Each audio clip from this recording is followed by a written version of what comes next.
Councilman Sanders, can you hear me? I can. Can you hear me? I can. I'm gonna try to see if we can make you be visible. Oh my God, you really want to torture people like that? He's not here. I might steal his seat. Get those armrests. Trying to figure it out here.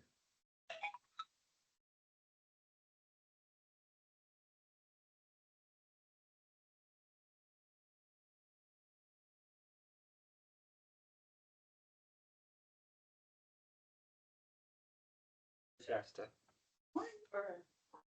It's been a day. Hello.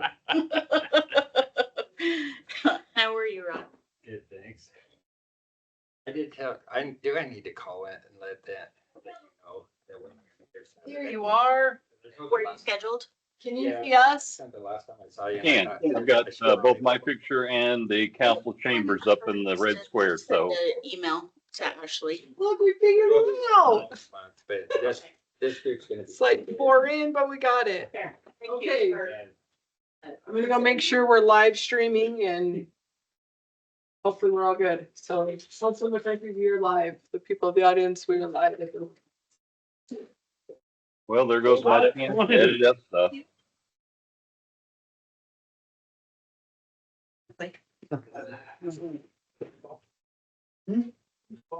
Dude, 10 days, man. 10 days. I'm ready. Amazon doesn't do my life anymore. Oh, I never did it through them. I do it for GovX. You have GovX? Yeah. I should. Yeah. Super cheap. Okay. Makes sense. Good. Yeah, I do. GovX. Years ago, I did it for MLB channel. Well, I mean, I go into the house. We can go down to a bunch of different work stuff.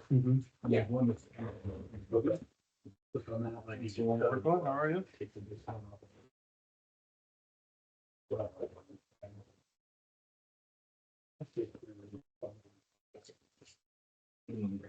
It's not that. Used to, when I was on the base.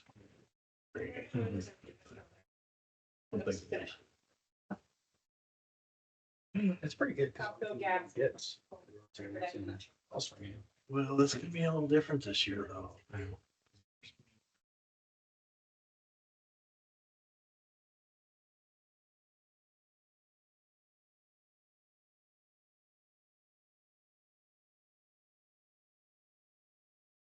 Funny because when you look at the MLB app, it says all, but then you look at it. So that you change any Seattle. Right. Then you gotta get community. You can add it. I get it. Right, well, there's a, I'm sure they'll catch it eventually. But we actually. We can get a lot of baseball. You know, I think that I want to use that one. We just all throw all the money at Jeff from the Brewers. Baseball.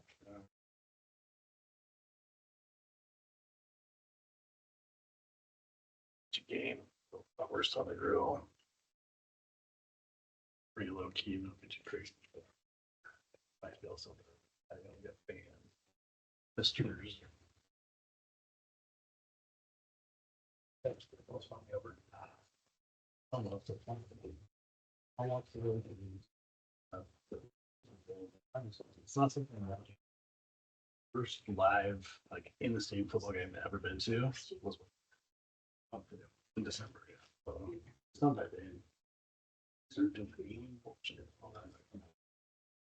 bad. We'll send it back. All right. What? Yeah.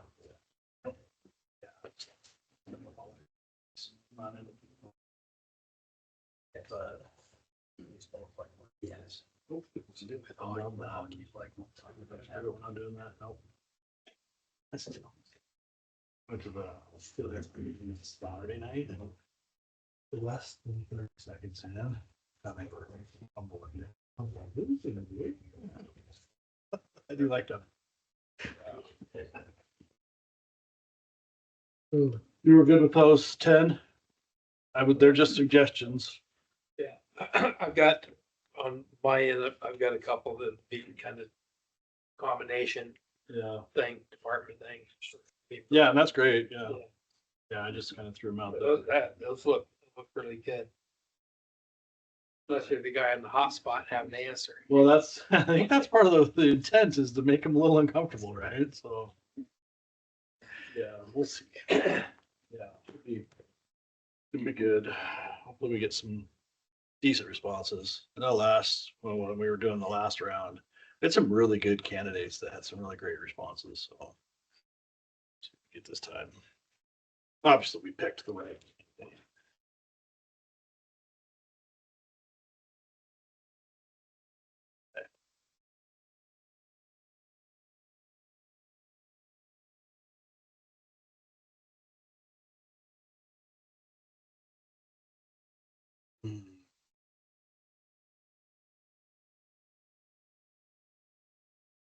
You got your troops over there burning midnight oil. They've been at it. 3 o'clock, 2:30 actually. Yeah. I should be wrapping up about 10 minutes and I'll be back Thursday, do it again. What are they doing? Doing Archon training, breast techniques. Oh, nice. This one, they're doing extractions. Oh, very cool. You want to get that far? Let me, help. I'm gonna ban them. What?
Yourself. I hear you're retired. Hey, sir. Thank you. That's big deal. She likes it, but she's already coming up with a whole lot of stuff for me to do. You know, my wife and I had to like. Figure it out. Take care of that first. Yeah. Yeah, I'm in there I'm there every morning. Or every morning, get things running. Okay, you go. Yeah. Good luck, Mark. Thank you. Yep, looking forward to it. What's that? Nothing to report. You guys are just like you want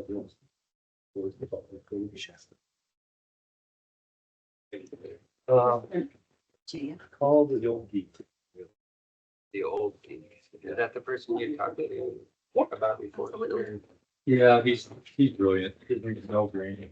He's definitely. You might go change your IP address. That's nothing that I can do.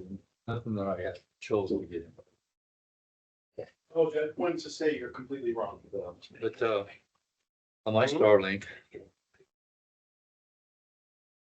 Down to see if that.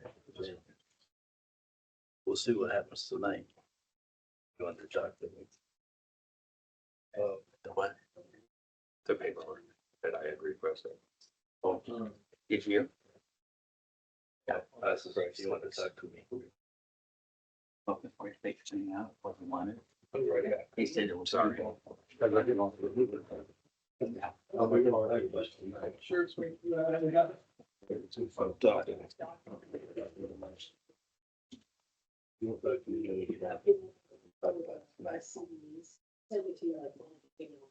That's bullshit.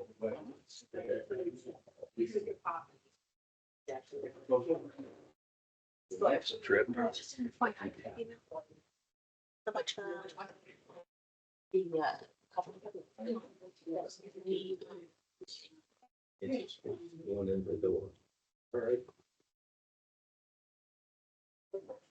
it was so nice. Sure, there's registration coming.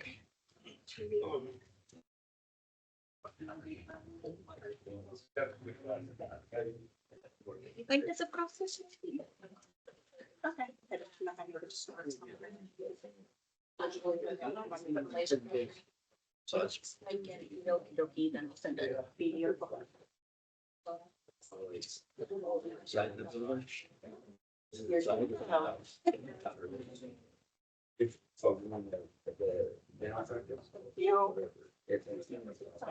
Round back downstairs. There's a handicap.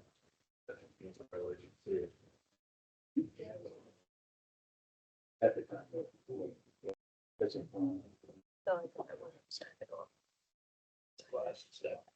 Sorry, I'm doing 5 turns at the time.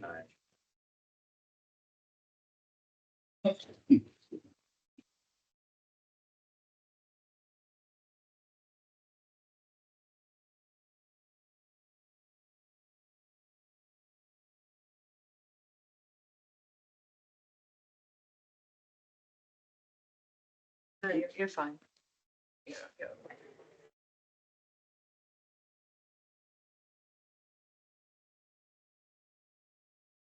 Yeah, back to the IT, I could see.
Okay.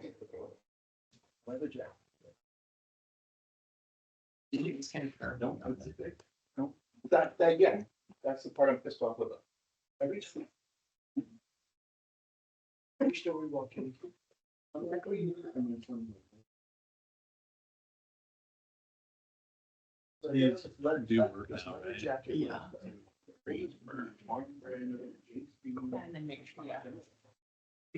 Like a rock star. Your microphone. Saw your art up in the coffee shop. You did? How does it look? Yeah.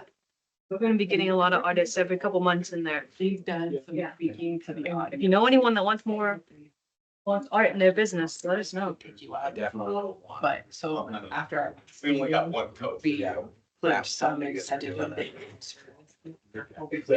Yeah, but it was a lot of fun. To make eye contact. So. Doing well. How are you? Yeah. Just grabbing. Yes. Yeah. Rock star. Now on.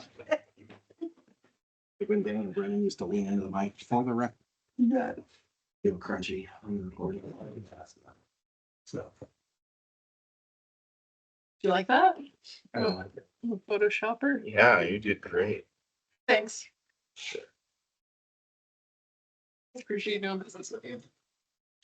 What did I just sign? You are now a proud owner of the Toyota Camry.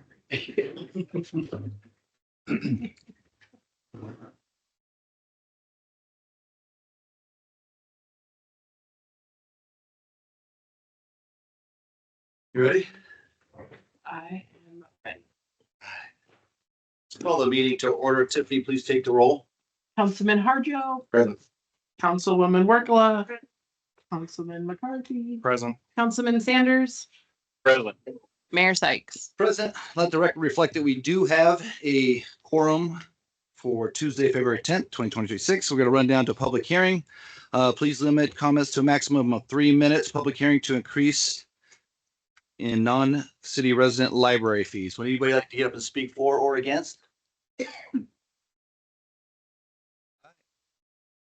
Close that one. We'll go down to public hearing and the increase in street fees. Would anybody like to get up and speak for or against? Okay. That one's closed. Recognize the person in the audience. Would somebody like to get up and speak for 3 minutes? Come on down. How's everybody tonight? Great. Hope I didn't give Mr. Chris, I'll enjoy everyone. It's about a traffic issue that I've experienced personally, almost got hit several times. Going west into town on Jackson at the underpass, and going west into town on East Second North. I cannot see the oncoming traffic due to the parked cars. Trucks have a view over the parked cars. I know this is a state highway. Could Mountain Home City traffic mirrors on the south of these locations so there can be a safe entrance intersections? Now, I know they have them in other cities. And also to get through, to get the good vision, you have to cross and block the crosswalk. Okay, so that's my question. I've been wanting to do this for several months, but like my wife and I actually did almost have a near collision. And we inched out there and a guy in a pickup, a little bit too rambunctious and honked at us and probably flipped us off as he went by. So anyway, so I printed this map off the internet. And of course, it didn't print good. So I'm just going to pass this around and you guys can keep this. And I know that there's a traffic commission in Mountain Home, right? Traffic staff that reviews traffic issues. Is there used to be? I don't know. Anyway. So anyway, Chris, I'm going to start with you on this. And that's all I have. Thank you. Anybody else? Okay. Well, Pete, you didn't see Don's hand. Don? Are you wanting to speak? Come on down, Don. I also wasn't sure if we're on a certain subject. Yes. I wasn't sure if we're on a certain subject. We're on the recognized persons in the audience.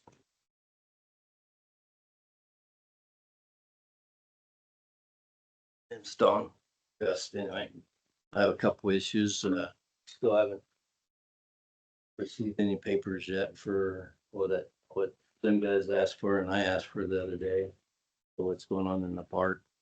There's a bad crossing there at the Calvary Chapel. It's not marked on the other side. You guys at least could put up a barricade or something there saying that be safe going across or slow or something, because you can't see the thing on the other side, even though you can't go into the park. And somebody's gonna get run over there yet. I talking to somebody yesterday.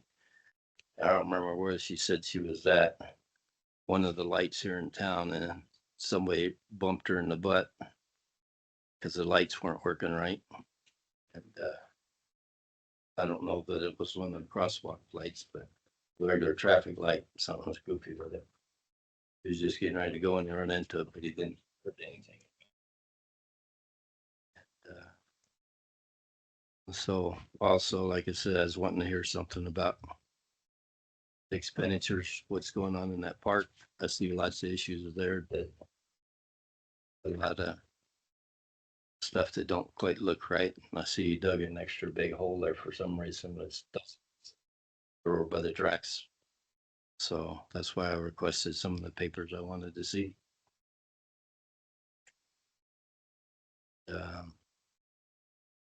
There's still some graffiti that these guys haven't addressed around town yet.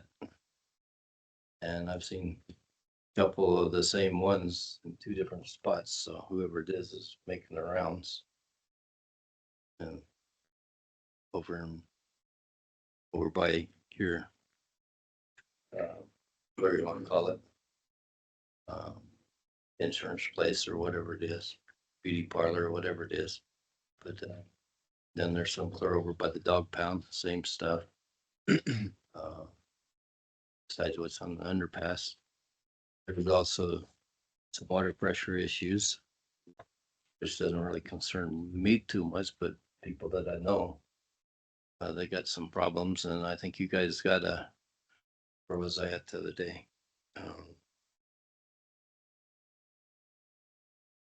Shucks. I'd have to think about it, but there was someplace I was at.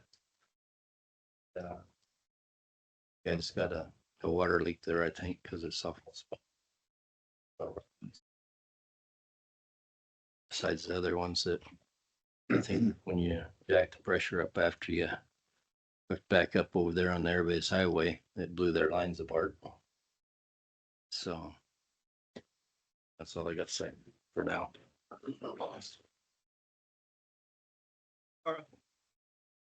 Hello, everyone. I'm Derek Corvus.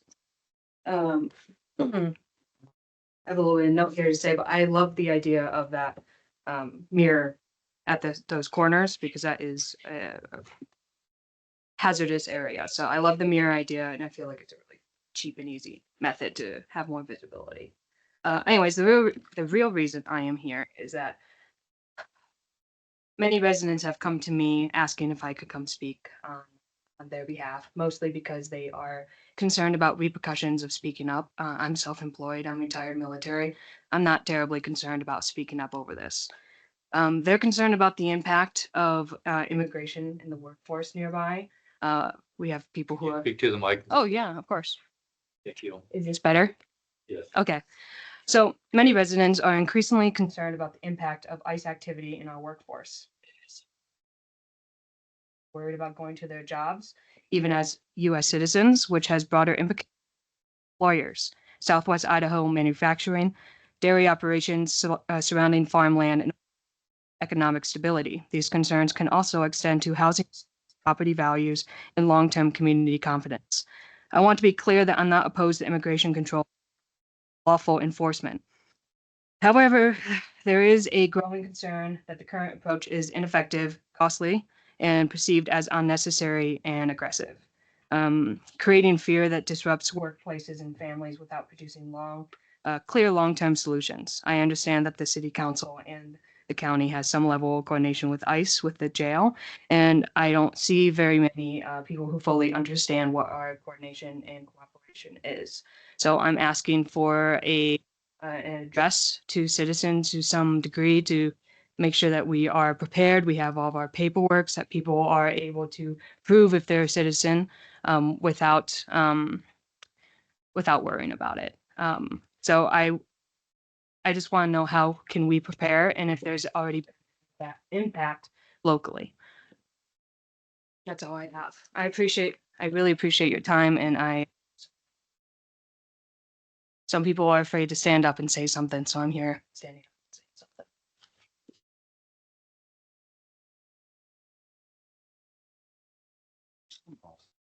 No, from Michigan. Michigan. Right. Run down to conflict, run down to conflict interest declaration as any council member received. Oh, before we do this, I'd like to make an amendment to the agenda. I apologize, council. I'd like to pull off number 5 of new business. And let Paul take that one. The reason being. Yes, so it was there were some emails back and forth about a potential open meetings violation. At first, Jeff had thought there might have been one. I didn't think there was one. That's why I kind of stayed silent on it to see how it played out. But as just a general notion, open meeting 101 is if there is an agenda that is posted, then it would trigger an amendment to that posted agenda is a motion to amend the agenda, and that is an action item that can occur at the beginning of any open meeting. And if city council members are communicating about changing the agenda, even procedure, you've heard me say before that de minimis procedural communication does not invoke the open meetings law. But anything that would involve deliberation and or an action item that would trigger the open meetings law. And so if there were a posted agenda already, then it would be improper to be emailing about potentially adding something to the agenda. So in that scenario, what I've said to prior councils is the best practices there is to simply email the clerk or the mayor if you want something to be on the agenda. At least in my understanding, I don't think it's ever been denied. And so if we want to have something on, then that's perfectly fine, and or do it at the beginning or end of when you're actually on the agenda. That's what Jeff thought had happened. What had actually had happened is, let's say you get done with tonight's meeting, and then literally on the way home or tomorrow or the next day, obviously long before our next agenda is posted, that's going to occur 2 weeks from today. Is that an open meetings law saying, hey, I would like to have this on the agenda? Technically, the answer is no.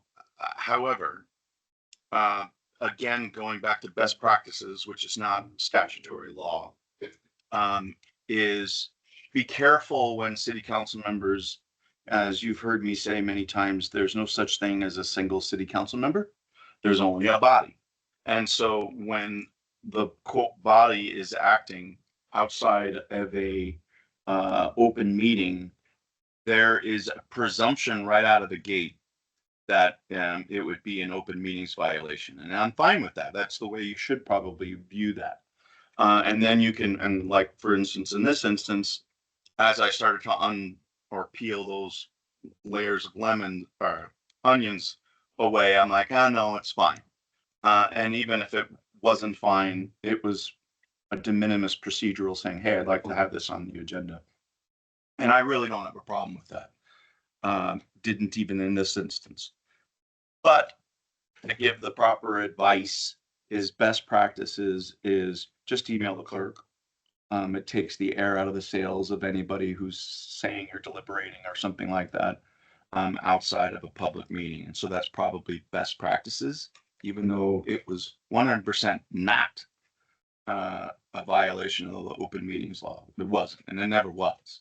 I was trying to figure out what Jeff was talking about, and then I was trying to figure out and reading it on my phone as I'm getting blinder and blinder is getting harder and harder, but it was fine, and it was fine all along. So nothing to cure. So do I have a motion to pull item number 5 off of new business? Here. Councilman Harjo. Make a motion to pull number 5 off the new business. Second. It's been motion and seconded. Any further discussion? Hearing now, I'll call the question. Councilman Sanders. Aye. Councilman McCarthy. Aye. Councilwoman Workla. Aye. Councilman Harjo. Aye. Okay. Let's run down to the. Do we do conflict of it? No, we haven't done yet. Conflict of interest. Council member received information pertaining to or otherwise had any contact with any person regarding any items on the agenda. If so, please set forth the nature of the contact. Mayor, Councilman McCarthy. I did receive some old city packets from a Rod Dudley concerning items number 2, 4, and 5 in regards. And then I also want to come to Paul and ask him about conflict of interest, since we do have an action item tonight for library fees and for the public to know that my wife is on the library board. So see, there's no conflict of interest there, but I do want to refer to you on that. So Well, Mr. Mayor. So the proper thing to do in those instances is what you just did, is bring it up. And then the analysis that you look at is, do you or your wife receive any direct and or indirect pecuniary gain by virtue of the vote that's this evening? No. No. And I figured. Second question then, so that's the pecuniary conflict of interest. The other one is whether you believe that you are biased or your partiality is in any way compromised by virtue of the fact that you're voting tonight on something that your wife has an interest in as well, and they're citing vote will be influenced by your relationship with your wife as opposed to what you hear today. Right. Are you? No. And you do not have a conflict of interest. Thanks, Councilman.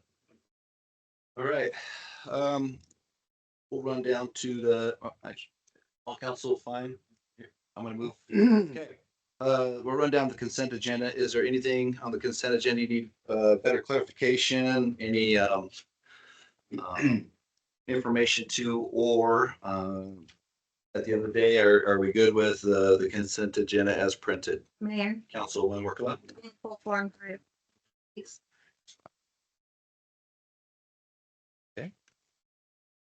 Mayor, Councilman, McCarthy? I'd like to pull 2, 6, and 8, please.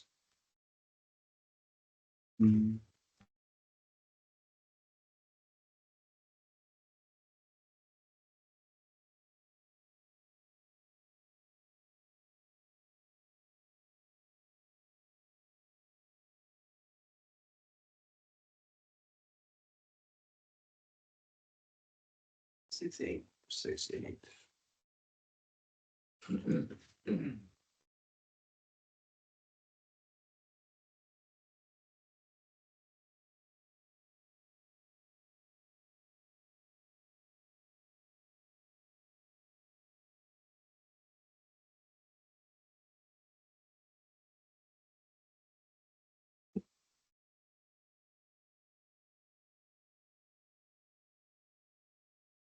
Council, Here.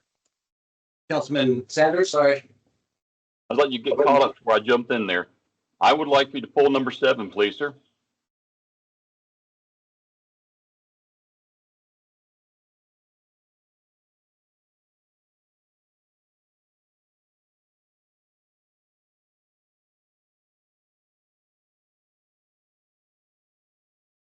Hey, At least the minutes are okay. no, we got 1 to 3. This is a record. We got 1 to 3. We're still good. So council, I'm gonna assume we are good with the consent agenda, pulling 2, 4, 5, 6, 7, and 8. Mayor, Councilwoman Workla. make a motion to approve the consent agenda, pulling 2, 4, 5, 6, 7, 8. Second. It's been motioned and a second. Any further question? Or sorry, any further deliberation? Hearing none, I'll call for the question. Councilman Harjo. Aye. Councilwoman Workla. Aye. Councilwoman McCarthy. Aye. Councilman Sanders. Aye. All right. Run down to old business number 1, the Azuga action item deliberation decision on the agreement with Azuga to authorize the mayor to sign. Mayor, Councilwoman Workla. Sorry. so it was, I think, 2 meetings ago that I requested the comparables between Verizon and Azuga. Yes, ma'am. Sorry. You're okay. Diane. Need some more? Yes, ma'am. I got it.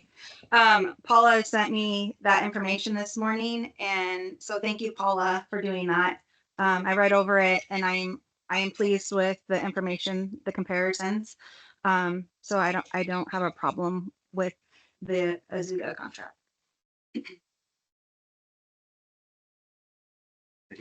Motion, Councilwoman. Uh-huh. Councilwoman Workla. I'll make a motion to approve the agreement with Azuga and authorize the mayor to sign. Second. It's been motioned and seconded. Any discussion? Hearing none, I'll call for the question. Councilman Sanders. Aye. Councilwoman Workla. Aye. Councilman Harjo. Aye. Councilman McCarthy. Aye. Right. All right. We'll run down to new business, items removed from the consent agenda. We'll start with item number 2, Councilman McCarthy.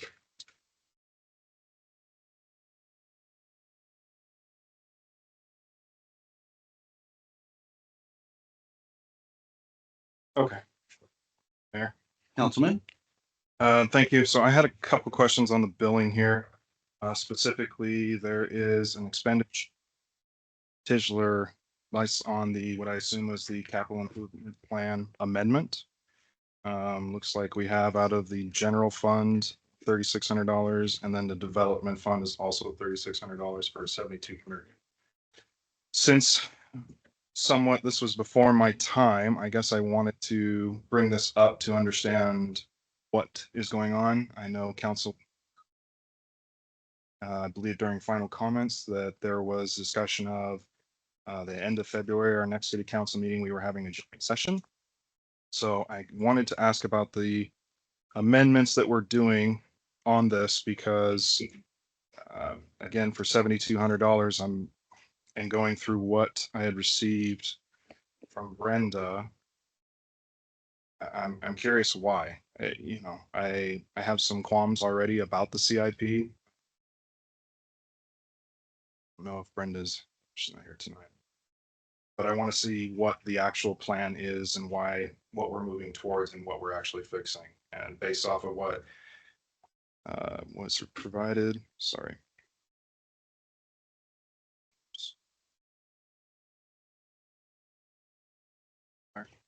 So it looks like we're updating the land use assumptions for 20 years, updating the estimated year construction for the CIP projects, and include a 2023 change to the street CIP in the report, which comes to, there was some miscalculations. What Tischler had said regarding on that. So I guess my question is, what's the plan for the amendment? What's the plan for the city council meeting that's coming up? Will Tischler be there at the joint meeting for us to answer questions during this joint meeting? Again, I already touched on the Tischler report. I guess for me, I'm trying to be cognizant of the taxpayers' dollars on this because we had in the November 12th, 2025 city council meeting, it was brought up that we had the CIP and it did not meet the expected growth rate that we were saying.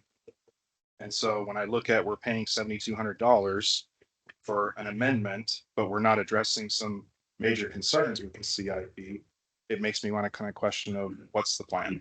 Are we spending the tax dollar wisely, I guess? Go ahead, Tim. Councilman McCarthy, those amendments for the 7,200 are needed immediately for people. So we're addressing those now. There will be a bigger amendment coming that has been budgeted as well with Tischler to correct the growth and additional, and want to look at it on an annual basis. So the expenditure will probably continue, not in hopefully the volume it is this time, but it will be looked at annually. Okay.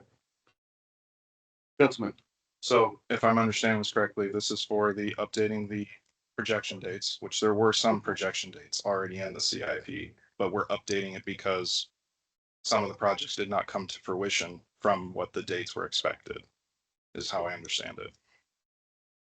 Sorry, I don't mean to put you on the spot, Tiffany. Here. Go ahead, Tim. That's correct. One, the 20-year, and we weren't properly putting the dates in and then trying to meet the expectations and moving forward with the collab with the county is where we're at today.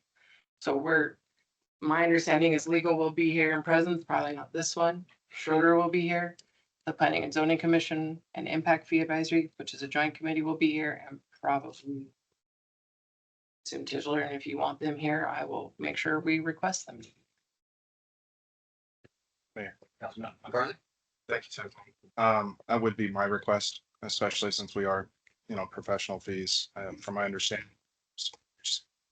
Yeah, when it comes to that. So I just want to make sure that if we're looking at this actually and addressing some real concerns, that we're doing it appropriately, not dragging this out and it turns into $100,000. Not saying it is, but an unexpected cost. So That would be my request to Tischler's there for that meeting. Just a follow-up is via Teams, if we can't get them in person, does that work? And then on another note, as a staff level, we want to look at it specifically, knowing that impact fees have been litigated at this point. I can rest assured that staff wants to make sure we're dotting every I and T along the way. And so looking at it on an annual or quarterly basis is what we're intending to do. Mayor. Councilman McCarthy. Thank you, Tiffany. That is a concern. I know, Idaho Falls is currently in lawsuit for their impact fees. And the same company had helped prepared the CIP. So that's my concern is, trying to get those addressed. So thank you. With that, Councilman McCarthy, do I have a motion to approve consent agenda item number 2? Mayor. Councilman, oh, go ahead, Deb. Just on the bill split, specifically that expenditure, admin picked it up. So development services could fund, we share it. And so general fund basically with police in it. That's why admin picked up the 50% of the purchase. That was your question of why it was divided that way. Mayor. Councilman McCarthy. The 36 and then 36, the total, the 7,200. Okay, perfect. Thank you. Sorry. Mayor. Councilman McCarthy. I will make a motion to approve consent agenda item number 2, approve expenditures from January 28, 2026 to February 10th, 2026 in the amount of $5,222.70 or $739.28.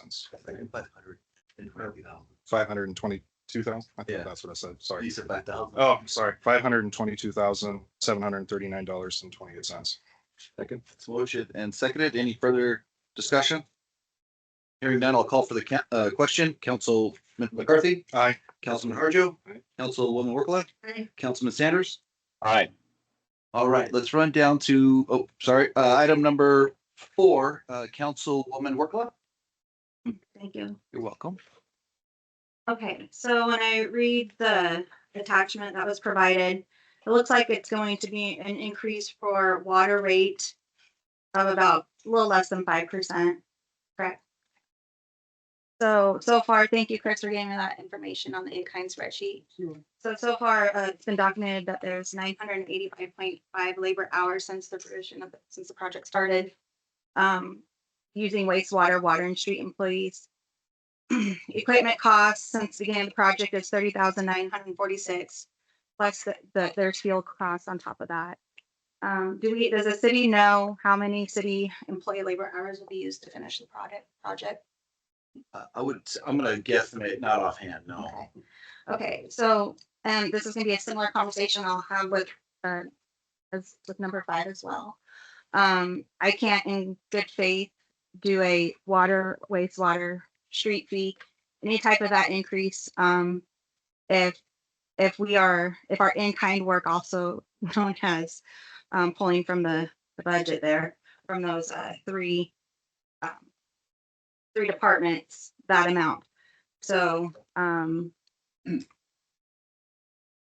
just gonna let council know that I'm not going to approve an increase in water or wastewater rate fee. Mayor, Councilman McCarthy. Almost clear. Brendan. Sorry, just wanted. Councilwoman Work, or are you finished with? Mhm. Okay. I have the same concerns with the in-kind. Chris, thank you again. See you all been keeping up on keeping the hours and that. It's great. Thank you. January we used, I believe Councilwoman Work had already stated, but it was 538 and a half hours. As to date, February, we're at 447 hours spread out between the employees from streets, water, and wastewater. And I have the same concern that we're asking the citizens for an increase in their water and wastewater rates. Sorry, I'll keep it to wastewater since we're on this topic, but that brings concern to me. I also have pulled the financials that we've spent regarding professional fees. Tiffany, is there any chance I can share this on the screen for council? Yeah, public. If I share it, will you have to flip it? I just brought you on the screen, so. Yeah.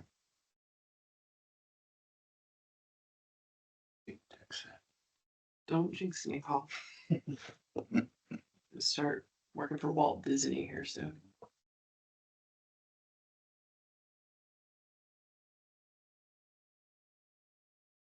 Sorry, there we go.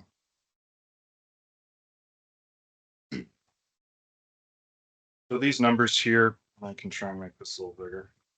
You hit the little, there you go. As much as I.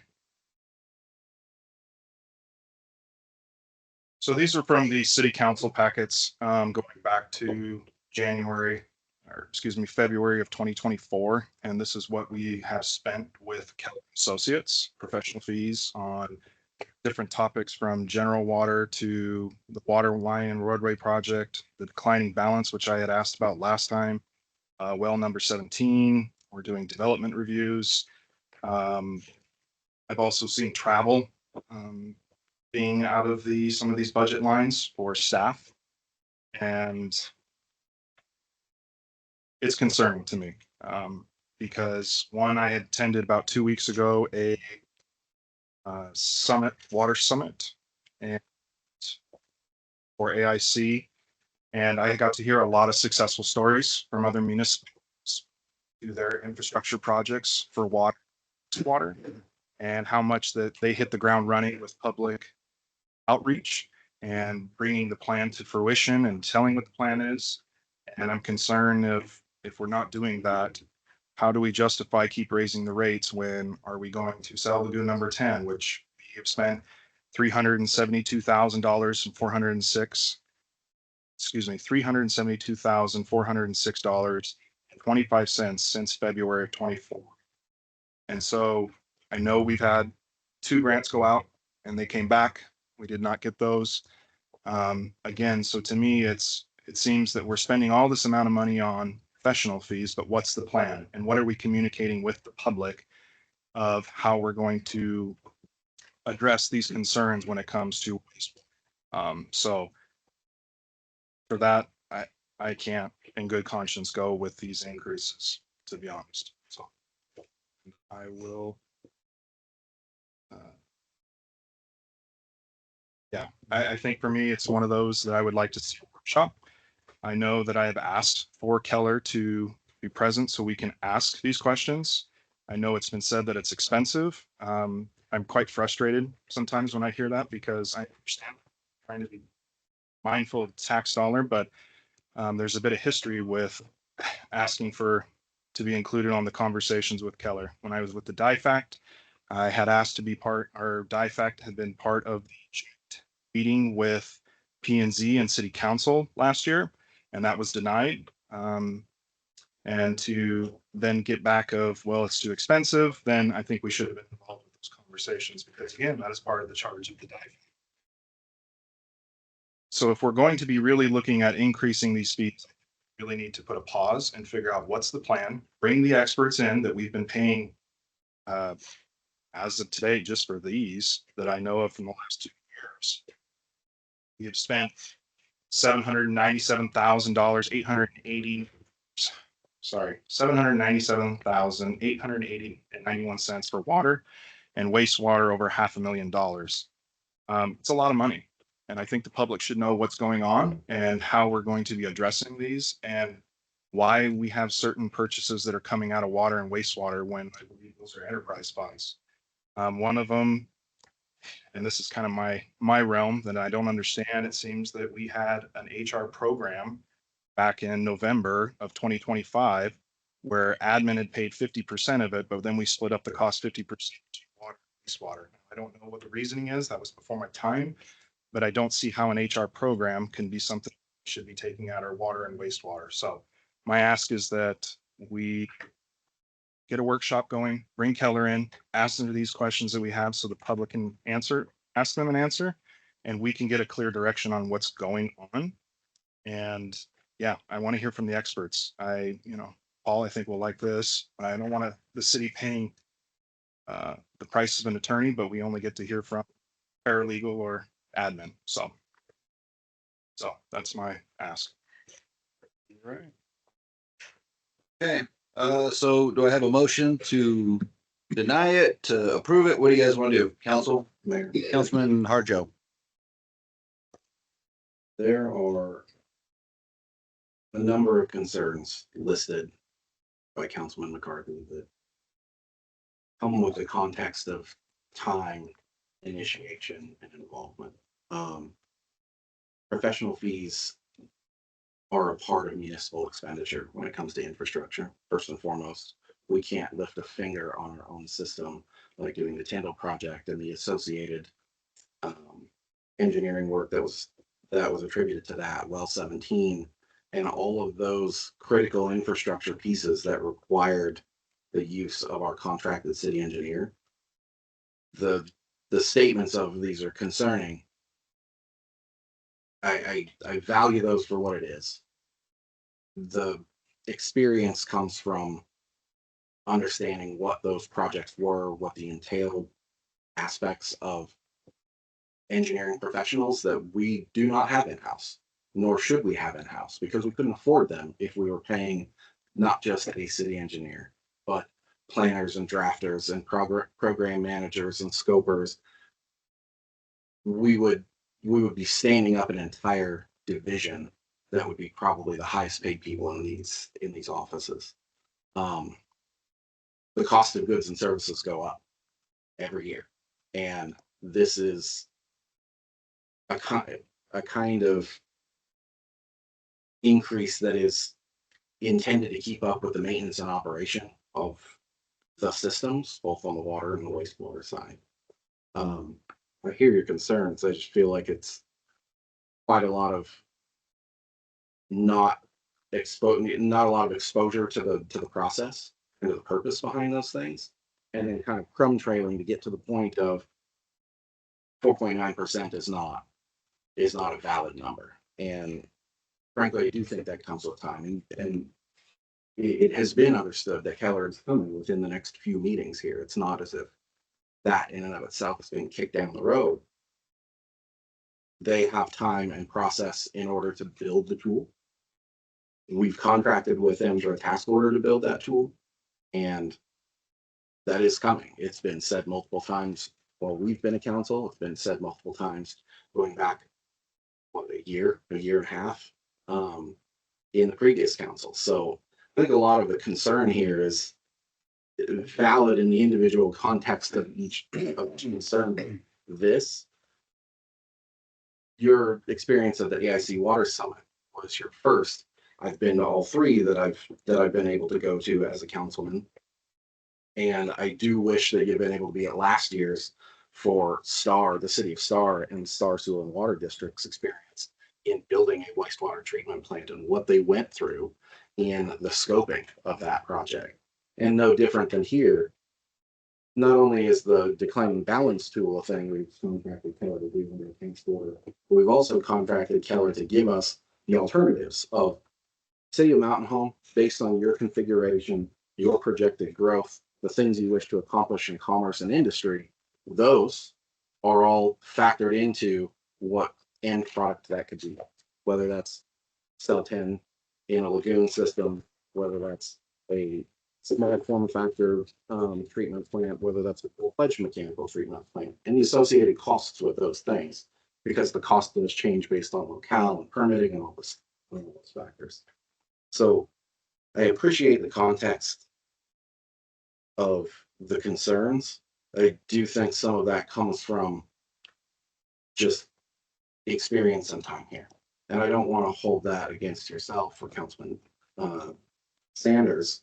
We do need to have obvious discussions, but how are we to discuss the direction of what we're going to do, say for a wastewater treatment solution, without the actual study that shows us the scoping, the timelines, and what each alternative is, so we can make a sound choice? Because we don't get to just pick willy-nilly like that. That comes with a massive uptake of information, and it is also a factor of how do we pay for the darn thing once we select one. So it's one of those, when the tool and the engineers are ready to have that discussion here in the next couple of meetings, obviously that's a fantastic time for us to approach that. But what would we have done otherwise on well 17 if we did not have Keller, the engineers, to scope that? What would we have done on the Tyndall project when we know that we have to deal with transite without the engineers to do that? So yes, there is professional expense associated with those things. That is the cost of doing business in the municipal realm. Mayor, Councilman McCarthy. I appreciate the feedback, Councilman Harjo. I think, I don't understand why there is such a pushback. There seems to be this rhetoric of, well, you weren't here, I wish you were here on this meeting and that. I don't see what the harm in asking what is going on and how the taxpayer money is being spent.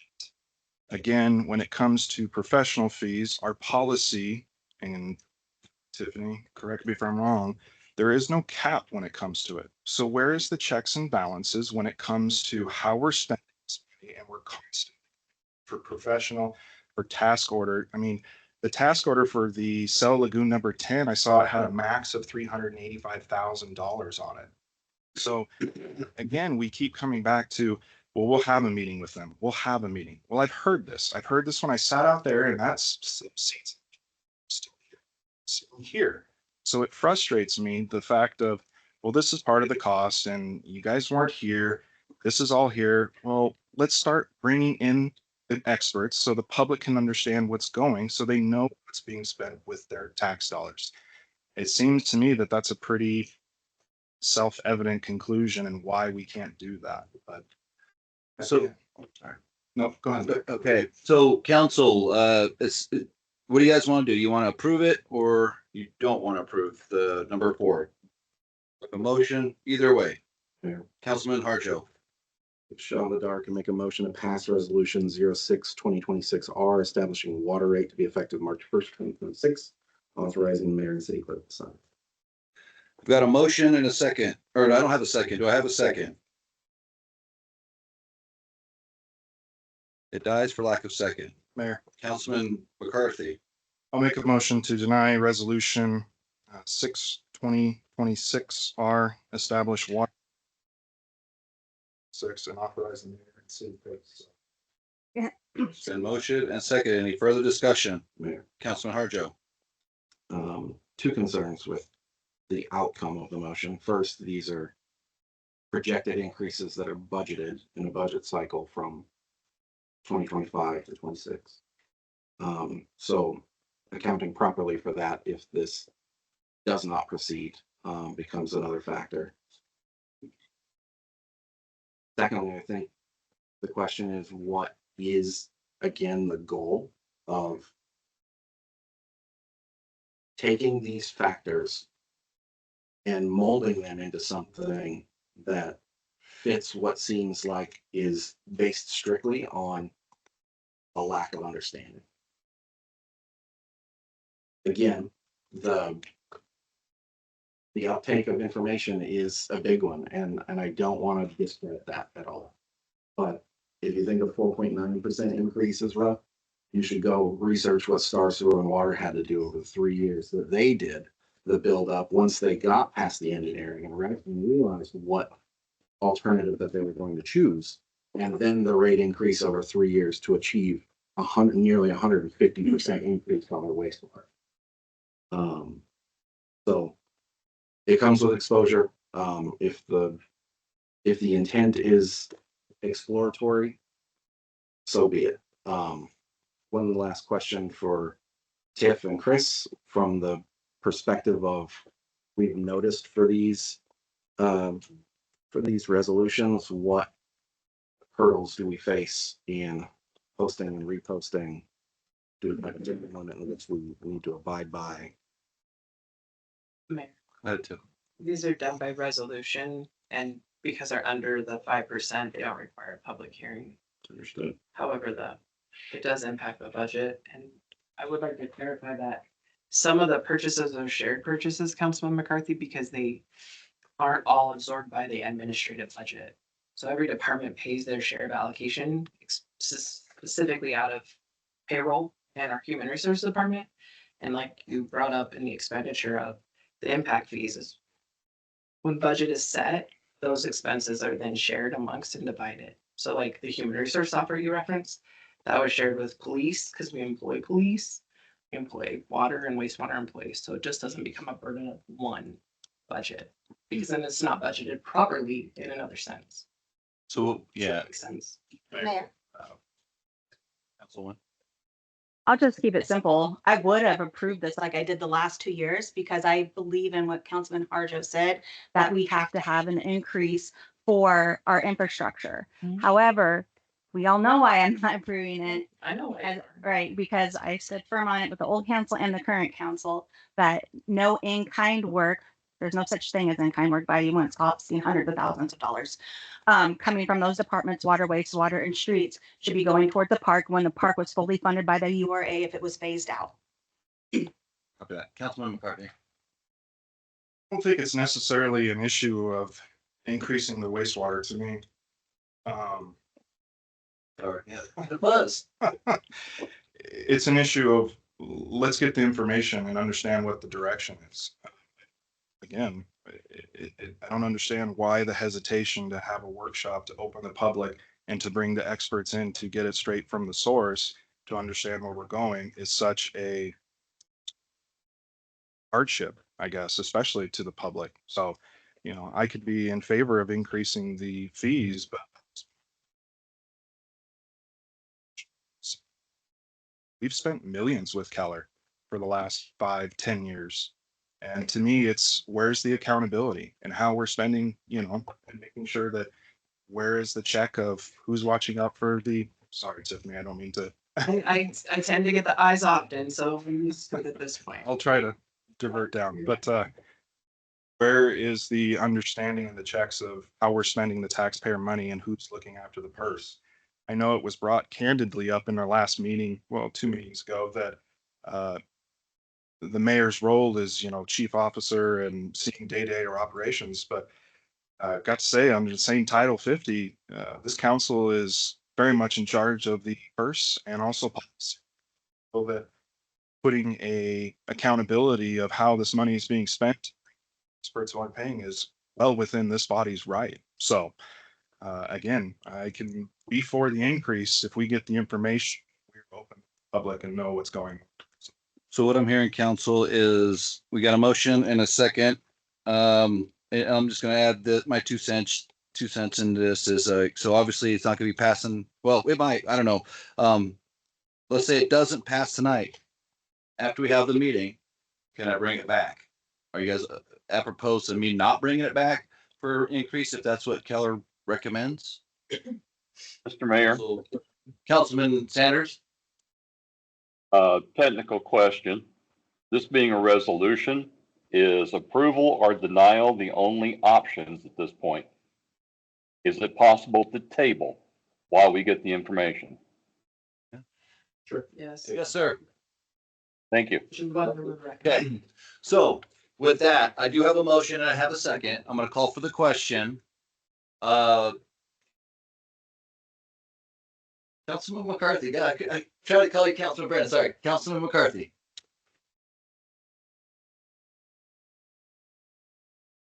I'm going to stick with it. I'm going to vote aye for the denial, and with the piece that I would like for us to set up a workshop to bring Keller to start. So, Councilman Workla. Aye. Councilman Harjo. Okay. Councilman Sanders. Aye. Going down to number 5. Councilwoman Workla, sorry. I don't find my notes. So I tied in my speech pretty much to tie into both of those. So exact same reasoning for that. So could we table this one, or do you guys want to deny it? So do I have a motion to deny this one? Mayor, Councilman McCarthy. I understand the thought of tabling it. However, I'm concerned of tabling will just prolong and we will not get the answers, where a denial will, let's say, speed up the process. So with that being said, I will Make a motion to deny resolution 7/2026 establishing wastewater rate to be effective March 1st, 2026, and authorizing the mayor and city clerk to sign. Second. It's been motioned and seconded. Any further discussion? Hearing none, I'll call for the question. Councilman Sanders, Aye. Councilman Harjo, Nay, with the kicker of, we've always understood that Keller and Associates was coming and that this discussion was going to happen in an open meeting. It's been said multiple times that when they're prepared and ready to attend, the planning and zoning will also be included. So it sure seems like there's a lack of understanding and an agenda behind this particular thing without really understanding what the impacts really are. Hey. Councilwoman Morcott. Aye. Oh, Councilman McCarthy. Aye. Okay. Run down to, what was that one, number 5, number 6, approve amendment to number 1 to golf course concession agreement and authorize the mayor and city clerk to sign. That was Councilman McCarthy. Mayor, Yes, sir. I just had a quick question on this. So looking at the original contract, it looks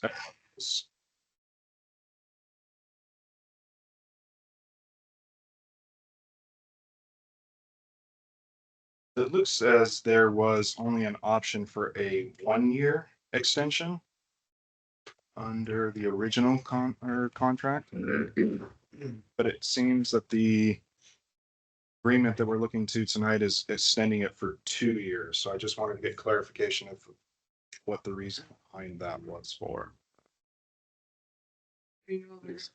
Councilman Harjo, while we're waiting. The contract does to state specifically to exercise the right to extend the term of the agreement for an additional year. Concessionaire shall notify city clerk, blah, blah, blah. So that is correct. 1-year terms expressed in the any option to renew. Mayor. Councilman McCarthy. So I guess I just want to ask why the 2 years was that It's called a typo. typo, but I don't want to assume, but I just want Look to. at me, I'm used to it. I'm gonna start looking at Paul. I'll look at you though. Is it a typo, or were we really trying? I mean, as the agreement stating in this packet, we were going for 2 years. Technically, that's what we were trying to approve tonight. So I'm sorry. Councilman Harjo. I think it's pretty easily remedied by just amending through interlineation before we present it to our concessionaire and change the date through the motion to extend for 1 additional year commencing January 1, 27, December 31. So amendment. The motion, Councilman. Yeah, I'll go ahead and make the motion. Which we Mr. Mayor, Anyone second? Councilman Sanders. I almost wish we had this coming after. I wish we'd flip these two. This motion, the action item before us asks us to approve the amendment. The amendment's terms incorporates the original agreement, and I have a concern with a piece of language in the original agreement.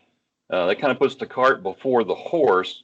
If we approve an amendment that says the existing terms are fine, and then I want to speak to a term in the contract that is the next action item that I would like to see changed, altered, or deleted. So I'm kind of caught between a rock and a hard place here. Entertain a motion to amend the agenda to flip flop them. Okay. Did you hear that, Councilman Sanders? I did. And I would make a motion, Mr. Mayor. I have a motion on the floor on the table. So, Mayor, Councilman Harjo. I'll retract my motion so we can address the order of operations on the agenda. Councilman Sanders. Mr. Mayor, I'd like to make a motion that we amend the agenda to move the current action item to come after the discussion on item 7, pulled from the consent agenda. Okay, so there's been a motion and a second. Any further discussion? Hearing none, I'll call for the question. Councilman Sanders? Aye. Councilman McCarthy? Aye. Councilwoman Workload? Aye. Councilman Harjo? Aye. So we're going to discuss item number 7 first. So Councilman Sanders? Thank you, Mr. Mayor. This is going to be a pretty quick one. In our packets on page 46, paragraph C, small item number 1, that particular paragraph talks about a charge that the concessionaire may impose on a group that does not want to use the restaurant and instead wants to have an outside vendor come in to provide their food and beverage. There is no specified cap on that, and it leaves it as optional. So I'm a little concerned with giving carte blanche to someone who can actually winds up using this as a disincentive for people who want to come in and bring their own concessions for outside. This would not impact the inside. So if we want to keep that language in there, I would like to see us cap that per plate charge at a nominal value. Or if I wish Jared were there, I don't think he is, to talk to this. I don't know that he's ever charged that, and if he's not using it, then let's get it out of the contract. If he wants to have that there for a reason, then I think we don't need to have it be wide open where he can charge whatever he believes is fair to him. We need to cap it. Councilman Sanders, if memory serves me correctly, I think that was in there. Oh, well, I think it was with the prior concessionaire, and I think it was like $10 per plate or something like that. But that's my recollection back in the day, even though there's no dollar to it. I think it was, you might probably know better than I do. Maybe it was the member guest where they brought in the steaks and she just charged it per plate. I don't recall, but I think that's what it was.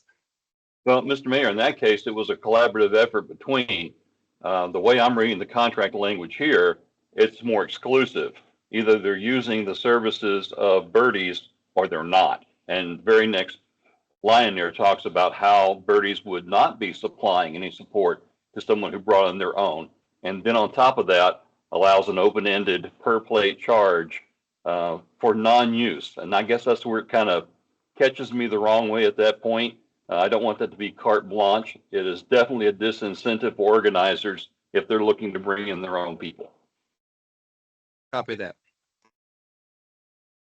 Yeah.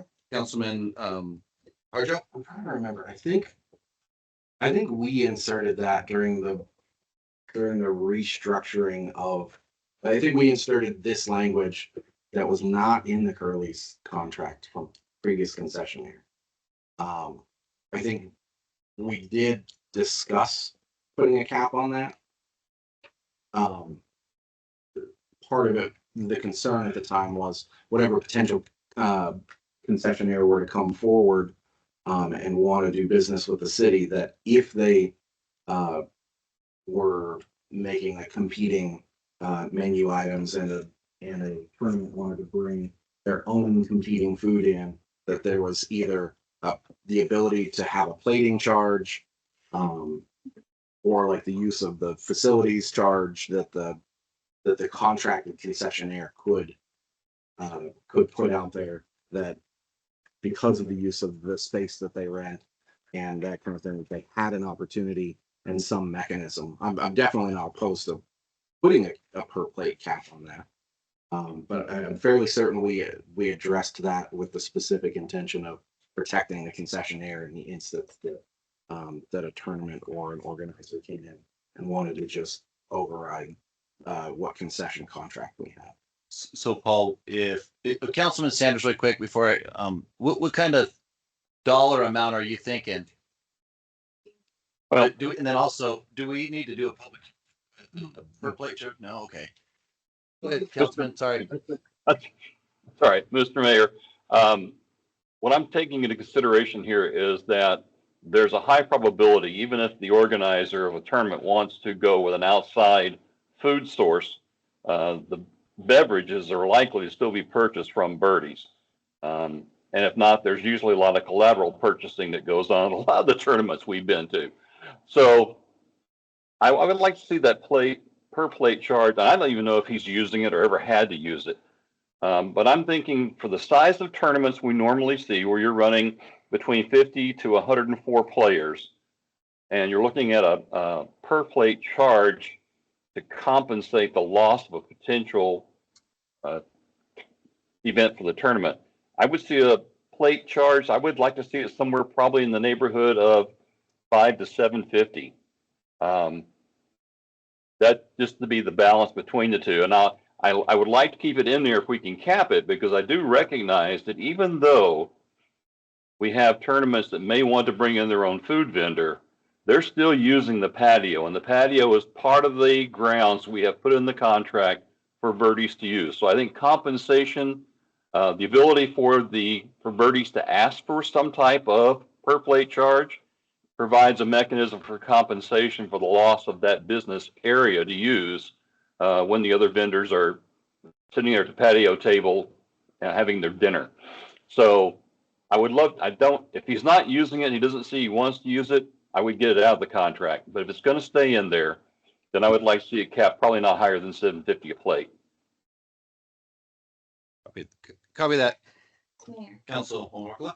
do you think that the owner of Birdies would be willing to come in and speak with us if we table this? Yes. I don't want to make any decisions without having him have the chance to put it. I would like to apologize. Jared actually coaches basketball and there's a game tonight, so that's where he's at. And he is texting me, knowing the item was getting moved around, the thumbs pull up that his game just tipped off right as you started. So I did text him, Councilman Sanders' question on removing the play charge or not. I think if you want to push it to March, he actually sent me the email back in January to extend. But hands down, I think you would have dialogue on it. So you want to table it and bring it. 24th. The 24th is a very loaded agenda. I would hesitate to do that. You have 20. It's not like it's expiring or. Okay, so I do I have a motion to tape? Oh, I'm council. I'm just throwing this out. I do have a motion to table to the March meeting. The 6 and I guess 7. you could, I don't know why you can't do the amendment exercise, but hold off on the resolution, Councilman Sanders, and edit the agreement, because you're not modifying any edits to the amendment portion. Well. Oh, you are. Yeah, never mind. I take it You would back. be adding that to the amendment. Yeah. Council Orkla. I'll make a motion to table number 6 and number 7 on the consent agenda until the first meeting of March. Second. It's been motioned and seconded. Any further discussion? Hearing none, I'll call for the question. Councilman Harjo. Aye. Councilman Orkla. Aye. Councilman McCarthy. Aye. Councilman Sanders. Aye. Okay, we're gonna run, oh, wait, one more. Number 8, Councilman McCarthy. Mayor, Yes, sir. For Jerry. so I see looking to go out for judicial. Pull this, see what plan is. I know we had received an email. Didn't know if they had prior contact with the individual who had emailed regarding this. Fiber. And I guess I'll start with that. So I kind of want to see what's the ask and what's the plan. So In council, correct me if I'm wrong on this one. I think the council tabled this until they wanted to see how the payments were, how for LID 1. And correct me, Chris, too, or Tiffany, if I'm in the same realm, to see how that all went. And then that gentleman texted or emailed all of us, but then we've had others too. And so we just kindly send the same response, you know what I mean? We do have, I would say Chris probably has more knowledge on how many people are always asking when LAT, but this is just, obviously it goes out, this is gonna take time. If this is approved, I gotta get with Adam Christensen, they drop the documents, then I go to the judge, and that might take a while to get in front of a judge. And the judge might deny it, might approve it, am I in the ballpark there? Like, you try to figure out the procedural steps. So, more or less, I need to know if this council or this body wants to do LID two. This was just an ask. We get asked all the time. And our responses, I think, and like I said, you saw my email, my guess is they just wanted to make sure it was, in the black. Fair. Councilman McCarthy? Appreciate that. Thank you. Moving forward, it seems, has there really been a dialogue or an overview of LID number one to see if it's in, quote, in the black? Going through the treasury reports, it seems that there's always a expenditure higher than the revenue. From January 24 till December of 25. Share actually.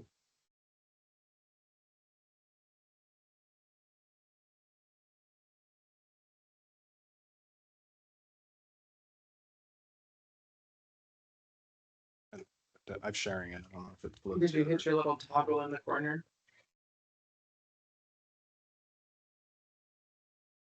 There you go. Okay.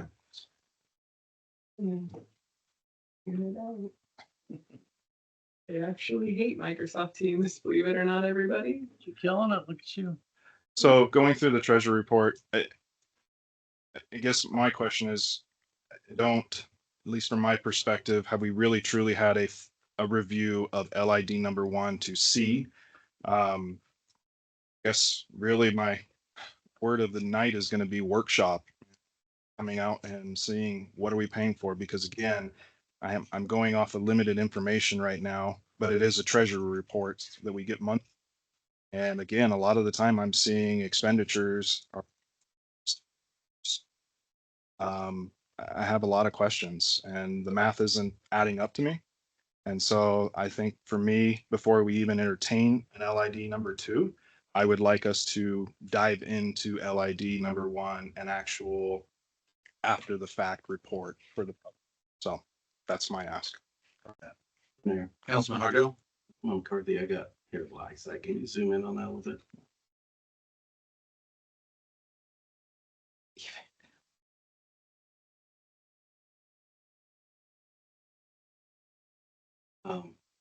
Sorry, Mayor. Go ahead, Councilman. Sorry. Councilman McCarthy, is this pulled? Your starting cash and the revenue are being pulled from the treasurer's report and the expenditures out of the bill runs? Help me understand where you're pulling from. Councilman McCarthy? This is straight from the treasury report, the numbers that are listed on that. So this is not in the bill run per se. It's the treasury report that we get every month. There. Councilman Harjo? Councilman McCarthy, can you email this to the clerk so we all can be a copy of that? Mayor, Councilman McCarthy? absolutely. Paul, to the clerk. Not What's that? to all. Yeah, to the clerk, for me, whatever. Okay. And then she'll send it to everybody. Okay. Oh, sorry. No, sorry. So with that being said, I would like for us to possibly bring up a workshop, get some questions answered about expenditures, even entertain the idea of LID number two. Is that a motion? No one said motion. What? No one said motion. No, I'm asking. So I will motion to table consent agenda number 8. And caveat that we set up a workshop to dive in for the after. Second.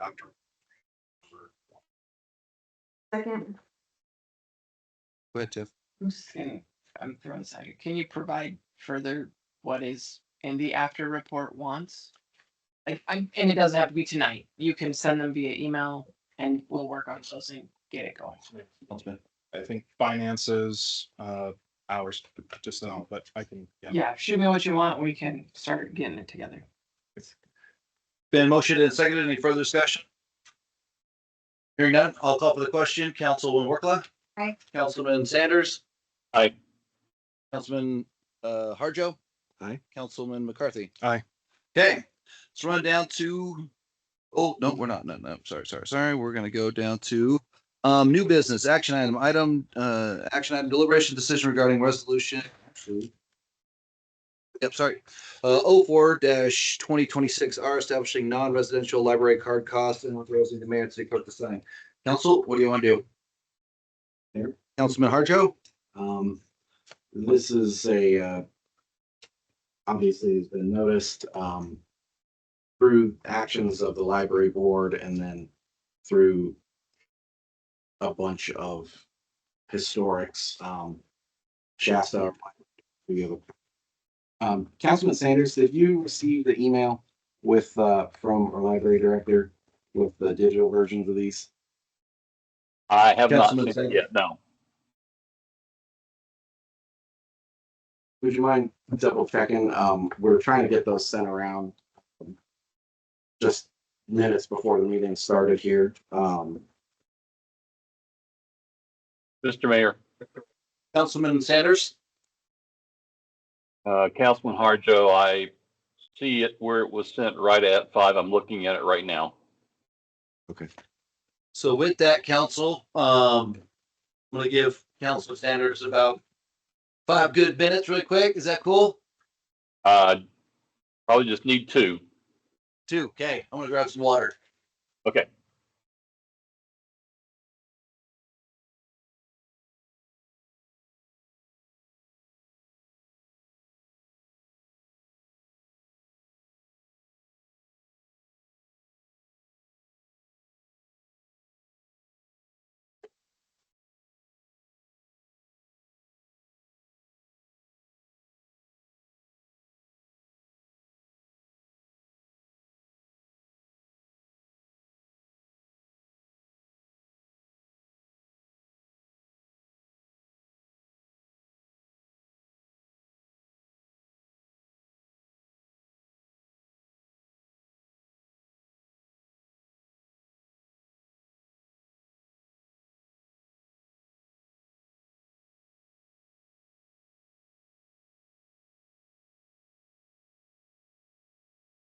Councilman Harjo?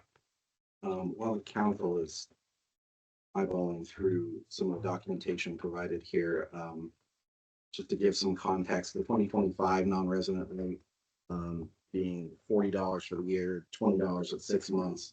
The proposed increase is up to $45 for 1 year last year and $22.50 at the 6 month card. The student rate will stay the same from 25 to 26. There's also a fairly important part to recognize in here that the library board and the library director put a lot of work in to normalize the rates over time. I believe it's the 3rd page back in your packet. Will show the fiscal year 2021 and then 21, 22 moving forward to now to show that the card rate in FY 20 and 21 was $42 at that juncture. There were obviously impacts that came out of COVID prior to that, and then kind of digging out of the significant drop in 22 and 23 back up to approximately where we were prior to the dip. A lot of this is based on the renewed cards and new cards issued during the previous year and projecting forward for what those expenses would be. And then as well in your packet, the policies, these are straight off the library's website and approved by the library board regarding circulation, library cards, and so on.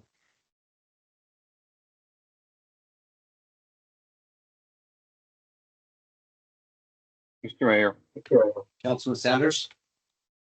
Councilman Harjo, can you provide me any sense perhaps of the cycle of when folks get cards and renew them? Is it, I'm guessing it's not constant year round. So looking at October through December of 25, I noticed the number of new cards at 37 renewed and new cards totaling only 102. For the past couple of years, the total number is easily more than double that in either of those 2 previous years. So are we looking at a cyclic renewal and new cards? It kind of goes, or is there a wave? Kind of like at the golf course, we get a wave of annual pass holders early in the season. Is that true, you think, for the library? Councilman Harjo? Yes, to an extent. Obviously there's an ebb and flow between, folks that are non-residents that choose to come to the library. Maybe they let a previous, library card lapse. Folks moving in and out from the surrounding community might have an effect on that. But there is the non-resident cards just being evaluated and updated of January every year puts that on perhaps a separate cycle of what the ebb and flow would be. Councilman, we got the lovely and talented library director sitting in front of us. So you want to expand a little bit on that? Yeah, so we leave that up to the patron of when they want to renew. Obviously, we have a lot of patrons that come and go, and sometimes they, as far as their own schedule, don't renew as soon as the due date comes, because we go off of a year of when they actually applied for a library card, and then we let it only stay active for a year. And we purposely do that for more than one reason, in terms of resident, obviously, for just a year's worth. When it is a resident, we do that on purpose so that we can get updated records, because surprise, surprise, people move. And it tends to happen a lot. Sometimes we will live in Nampa, but they move over to Mountain Home. And so we want to keep those records up to date. So with that, council, what do you want to do with new business number 2? Councilman Harjo? To approve new business action item number 2 regarding resolution 04-2026R establishing non-residential library card cost and authorizing the mayor and city clerk to sign. Second. It's been motioned and seconded. Any further discussion?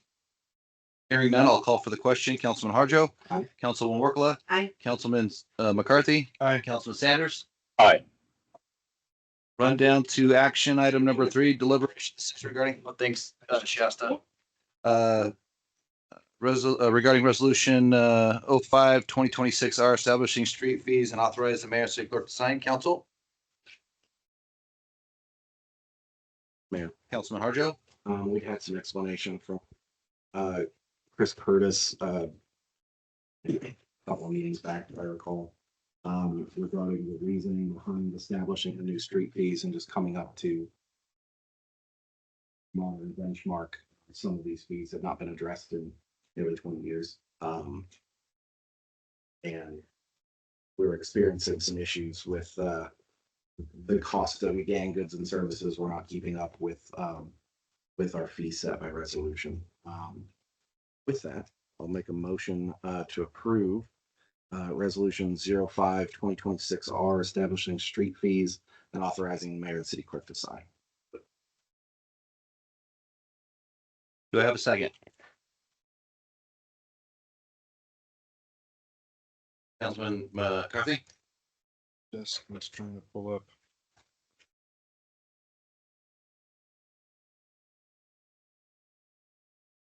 I had a question on the process.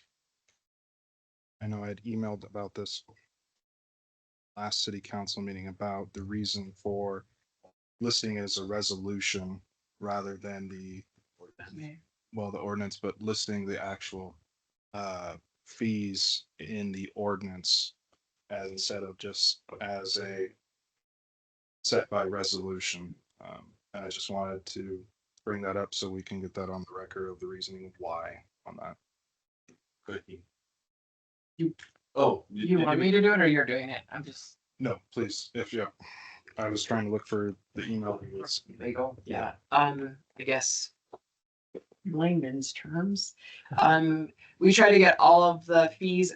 Typically, all of the fees originally were in ordinance form, but every time you want to amend a fee, you have to amend all of your ordinances. So they have to come back to you, and you have to publicly notice them to publish them in the paper. So therefore, these fees were way out of date.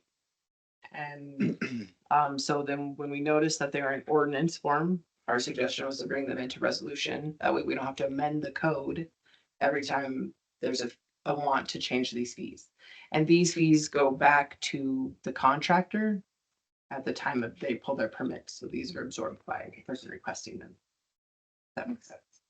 They still have to go out for public hearing, so they still get published. Yeah, so this was a two-part thing, like we amended the ordinance to remove the fees out of that, which you guys approved and we read that last time.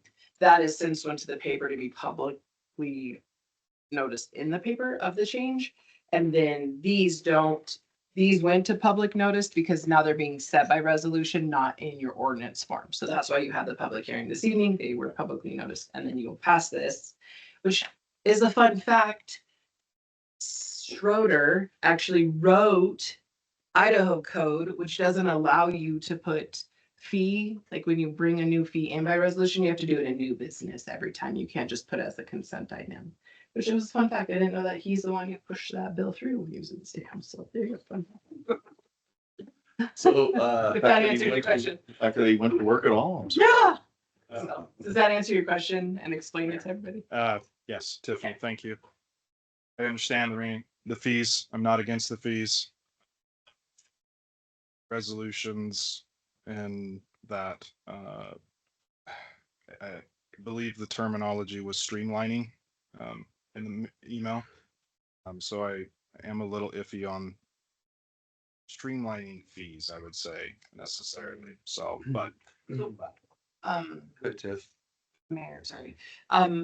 Streamlining probably wasn't the best word that was provided to you. I don't know who drafted the email, but it's not uncommon to put the fees because if not, you're amending your code every time, which can get a little costly. And then they're embedded in there in places where a code doesn't change for a long time, like you all have realized. So every resolution comes before the body to vote on it. So like anytime we're gonna amend a fee, we're gonna bring it to you for approval. So you're gonna get eyes on it. So. I have a motion. Do I have a second?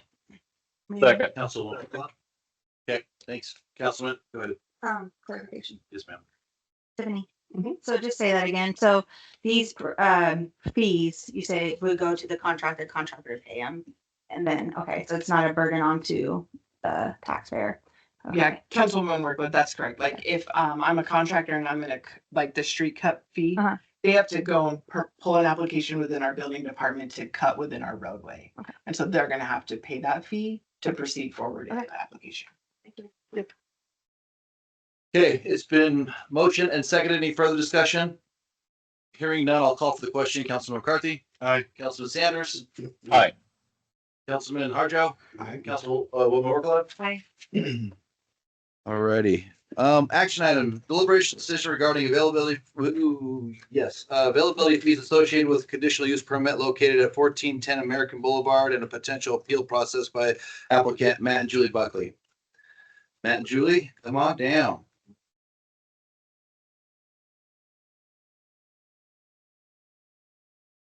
Hi, guys. Here we go. All right. So, and correct me if I'm wrong, I might be wrong when I say this. When you were here last with the past council, you agreed to pay, you thought was $2,400 hookup fee, right? And $2,450. 50, sorry, correct, thank you. And so when you got your bill this month, it was more than that. And so I said, you probably need to come to this body and talk to them. So that's why they're here, because their bill was the 68. 650, I believe. Yeah, it went on to, I'm sorry. Go ahead, no, you're good. I went online to pay the bill because we were getting ready to open, and I was very surprised to see an extra, I believe it was $4,200. Because that was never brought up when we came to city council prior. So we would just like to ask to appeal that decision. I don't know when it was made or anything like that, but yeah. I think it was a lack of knowledge on our part when it was being negotiated here at this table. As we went through the planning and zoning stages, it was never brought up to us. As we went through the initial stages with Brenda and the office, those charges were never brought up to us. So when we came before the body, the gentleman who's not here anymore, wanted to implement those fees, or put it before the body to implement those fees. So due to a lack of knowledge on our part, the only amount that was mentioned that day was 2,400. I didn't know that water had its own separate charge, sewer had its own separate. It was just brought up, and I went back and watched the council, and the only number that was thrown out was 2,400. So I was body to not have to do a bunch of green space in a parking lot that was already paved, that is not very conducive to putting in green space. So that's where I said, if you will negotiate with us to not have to go tear up our parking lot to put in green space, we will pay the fee that was talked about. So that's, like I said, I will take accountability for not knowing those fees, but the only thing that was brought up to us was that 2,400. So that's what we were expecting to pay that day. So back before you guys. And I would like to add, I do believe the city of Mountain Home likes to support small businesses, and that's truly what we are. Just a mom and pop shop. You know, we don't have corporate backing or anything, but and we'd like to bring a fun business to Mountain Home that the teenagers have employment, and the public seems to enjoy. And we'd just appreciate your support in allowing the small business to thrive here. Councilman McCarthy. Thank you so much for both coming and discussing with us. I remember this topic, sitting out in the audience. I will say I had a bit of a kind of scratch my head moment already, regarding the availability fee for water and wastewater.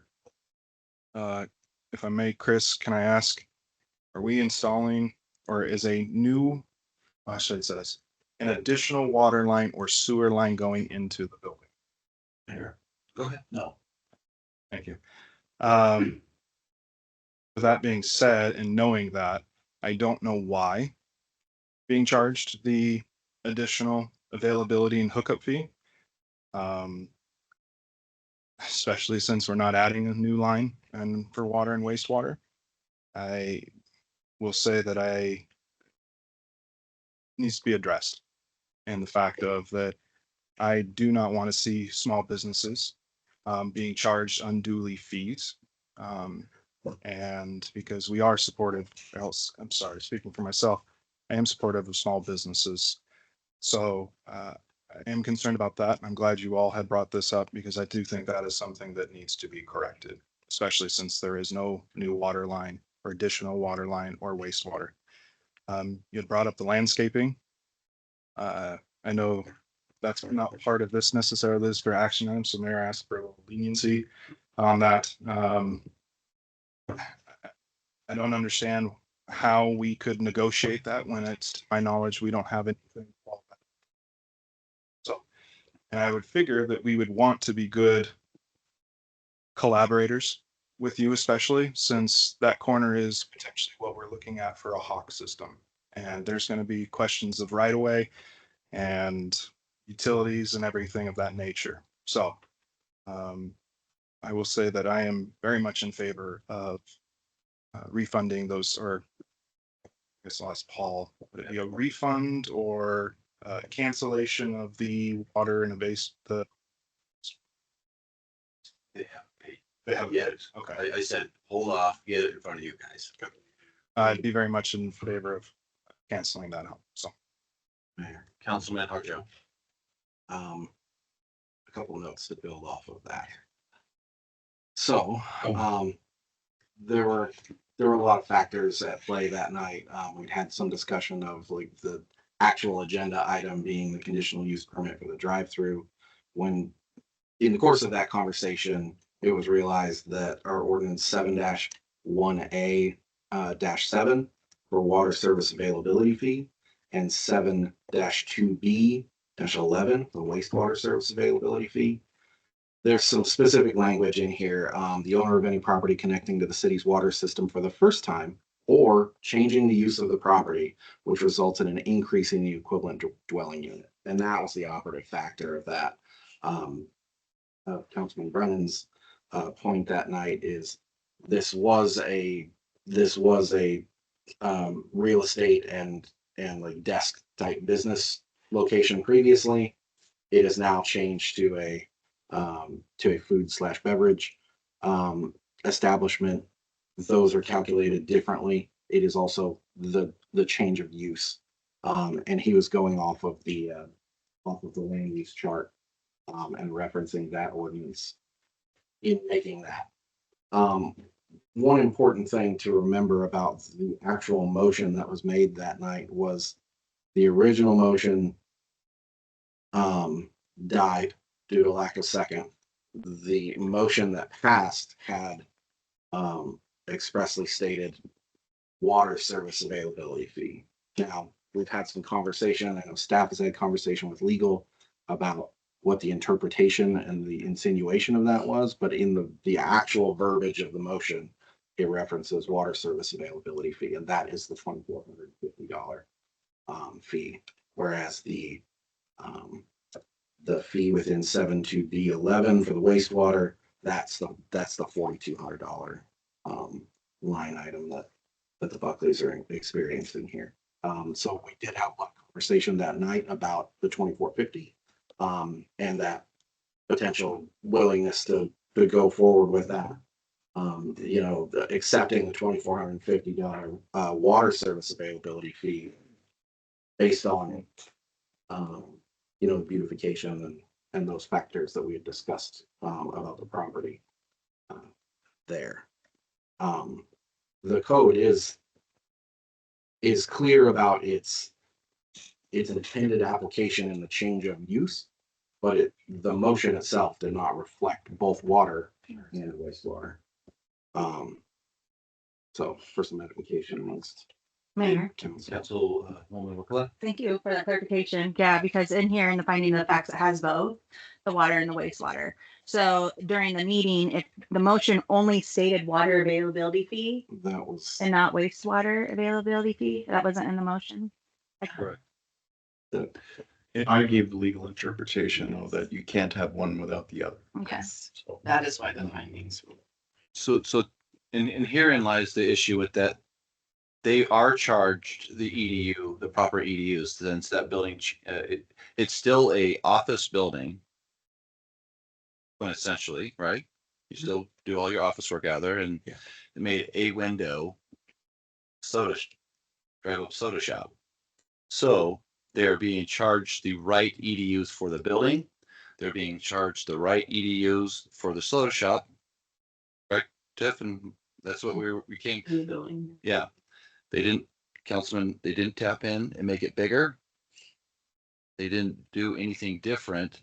So, and we have never, in the history that I can remember, have ever charged any other business in the city of Mountain Home when they changed uses. And there's been a lot of buildings here that's changed uses. So that's just my 2 cents. And we've had that discussion that night as well. Specifically about that, has this ever been assessed during a change of use? And the answer was no. Okay, Councilwoman McCullough. And the reason why it was brought up is a negotiation between the greenery or whatever you want to call it, right? That was brought up, yeah. I was a little weird. I was a little confused because I didn't have a problem with you. I didn't want you guys to cut your parking lots or make them smaller. I know that the rock and the grass that you had was fine. I was fine with that. I would have given that to you without this on here. But again, and then I also have a problem that if it wasn't clear that night, right, that there's that. And then if the mayor states that we've never done this before, any other one. Yeah, so I struggle, right, a little bit with this decision. Did you guys see the finding of the facts? Did you read the finding of the facts? Yeah.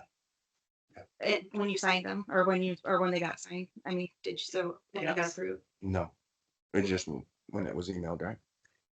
Yeah, just the email and what's posted on the actual application on the city's website under the application for the permit. Go ahead, Tiff. Councilwoman Workload, they don't sign the findings of facts. Those are signed. Sure. They're your deliberation and then they're uploaded into their portal to view.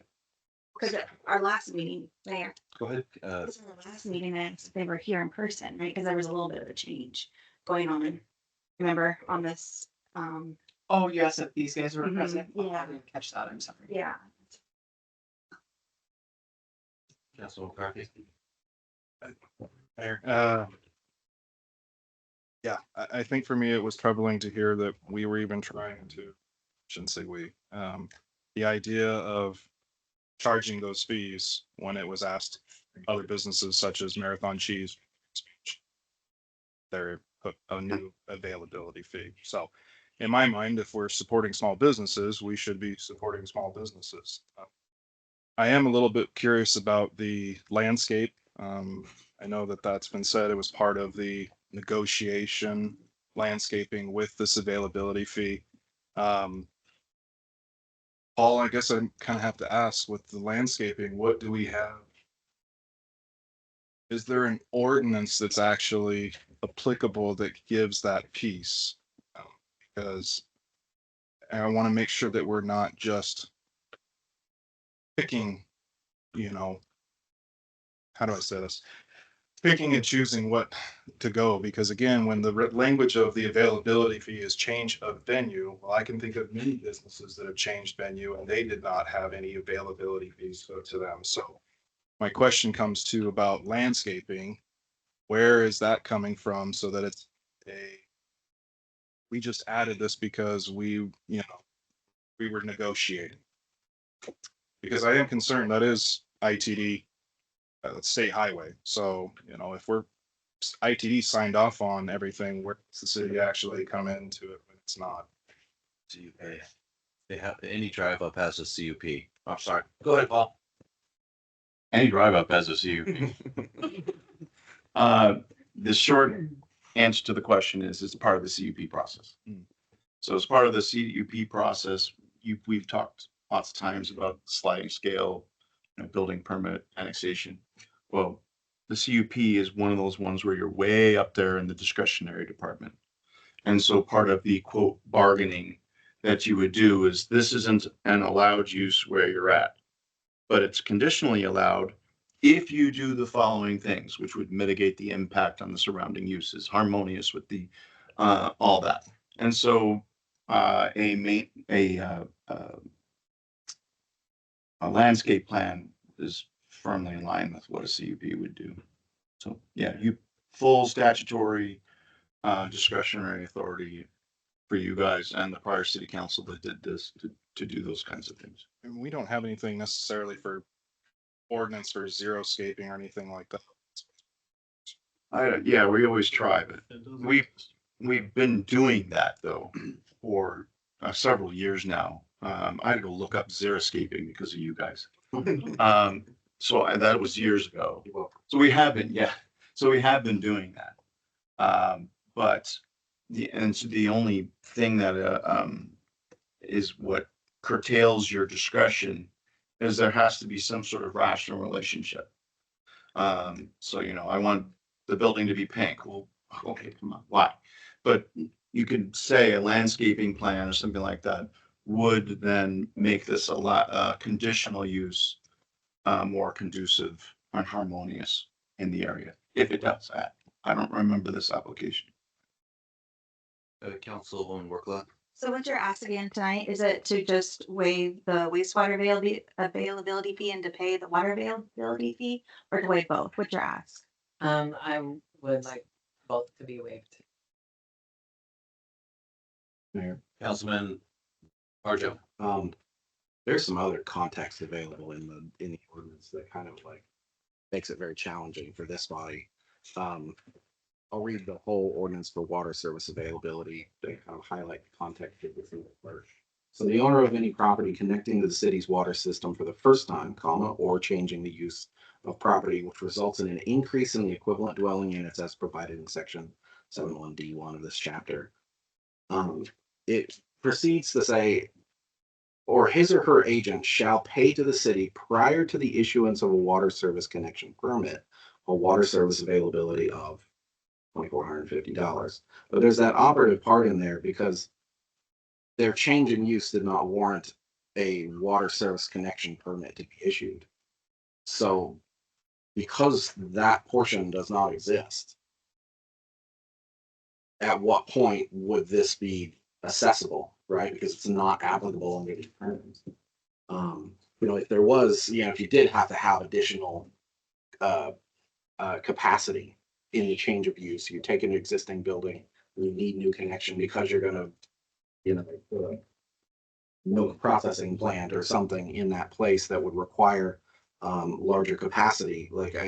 At that point, a water service connection permit would be issued. But in this case, there was never the need for that. So backing out, and maybe this is a question for Paul, understanding the context that there's a condition to be met within the ordinance.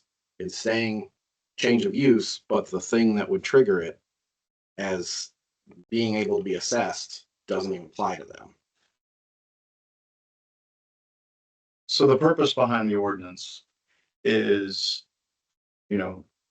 first time that's easy. You connect where a use wasn't there before, and now you have a new EDU to pay the connection fee. And the basis for paying the connection fee is to keep the whole system viable for everybody else and the number of units, so that the taxpayers aren't subsidizing, a new use. So new is completely obvious to us. Change, where there already was a connection, should only be imposed where there is, the method behind the madness is that there's an increased burden by virtue of that change in use. So I just had one about a month ago in another city where they went from a normal, mom and pop type place to a car wash. Well, the burden of a car wash, and they were complaining why would they have to pay it? It was already their structure. They already paid a connection fee, but now they wanted to do a car wash. And it's like, well, you're paying another connection fee because the burden is exponentially more. And so that's where that methodology and where it makes sense. Now you draft these things, our ordinance mirrors that of the other ordinance in that other city. These things are, in every ordinance basically. And so, you draft it because it's works properly, 90% of the time.